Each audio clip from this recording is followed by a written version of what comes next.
Hello friends, जय माता दी। Welcome to my YouTube channel.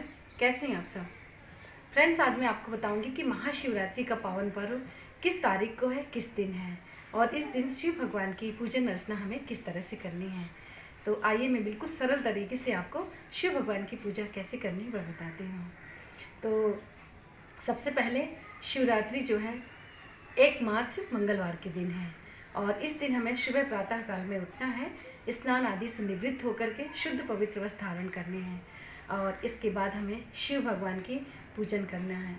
तो पूजन करने के लिए हमें सबसे पहले शिव भगवान को स्नान करवाना है, शुद्ध जल से उन्हें स्नान करवाना है और इसके बाद हमें पंचामृत से उन्हें स्नान करवाना है। तो पंचामृत में दूध, दही, घी, शक्कर, शहद इन सभी चीज़ों का समावेश करके उन्हें स्नान करवाना है। हम अलग अलग भी करवा सकते हैं और अगर मिक्स करके करते हैं तो ये पंचामृत बन जाता है, तो ये और भी अच्छा है और अलग अलग भी कर सकते हैं। इसके बाद फिर से हमें शुद्ध जल से शिव भगवान को स्नान करवाना है।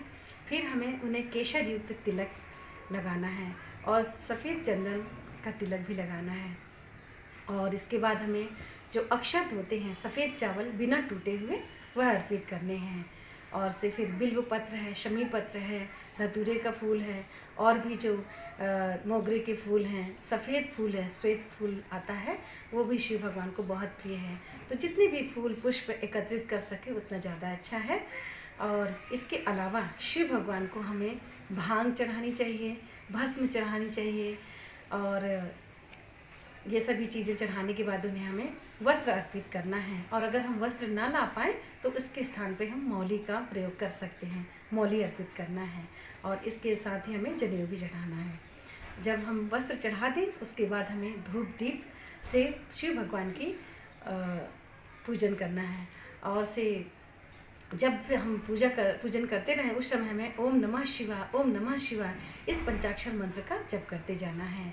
और जब हम ये सारी चीज़ें चढ़ा दें उसके बाद हमें भगवान शिव को नैवेद्य अर्पित करना है। तो नैवेद्य में हम उन्हें सफ़ेद खीर यानी कि दूध से बनी हुई खीर अर्पित कर सकते हैं, उसमें मेवे डाल करके, शिव भगवान को बहुत प्रिय है।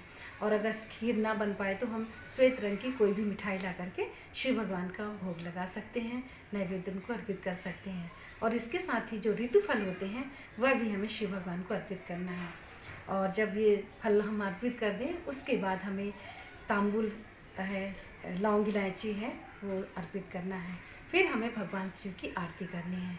तो आरती करने के लिए घी का दीपक प्रज्वलित करके शिव भगवान की आरती करनी है और आखिरी में हमें कपूर ज़रूर मिलाना है क्योंकि कपूर मिला देने से शिव भगवान बहुत प्रसन्न होते हैं, क्योंकि शिव भगवान को कपूर की जो सुगंध है वह बहुत प्रिय है। तो इस प्रकार से शिव भगवान की पूजन करना है और पूजन करने के बाद उनसे जो भी हमारी गलतियाँ हुई हैं पूजन करते समय उनके लिए क्षमा प्रार्थना करना है। और शिव भगवान तो हम सभी जानते हैं कि वो हमारी हर गलतियों को माफ़ कर देते हैं, बहुत ही भोले भाले भंडारी हैं। तो इन सभी चीज़ों को रख करके हमें भगवान शिव की पूजन करनी है और अगर ये सब चीज़ें ना भी हों तो जो भी आपके पास हैं आप वह सब चीज़ें एकत्रित करके शिव भगवान की पूजा बड़ी ही श्रद्धा से और भक्ति भाव से करें। तो शिव भगवान सच्चे मन की जो पूजन अर्चना होती है उसे अवश्य ही स्वीकार करते हैं और इस तरह से हमें शिव भगवान का पूजन करना है। और ये जो शिव भगवान का पूजन है वह सुबह से शुरू हो जाता है, प्रातःकाल से शुरू हो जाता है और पूरे दिन और पूरी रात्रि चलते रहता है। इसीलिए इसका नाम शिवरात्रि है, क्योंकि रात्रि में भी शिव भगवान की पूजन अर्चना पूरी रात्रि की जाती है। और इस दिन अभिषेक भी शिव भगवान का करना बहुत महत्वपूर्ण है और अभिषेक करने से हमारे कष्ट कटते हैं और हमारे पुण्यों का उदय होता है, जिससे कि आगे चलकर हमें सुख समृद्धि की प्राप्ति होती है।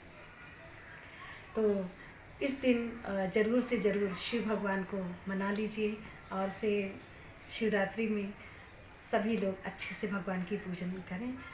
महाशिवरात्रि की आप सभी को हार्दिक शुभकामनाएं पहले से।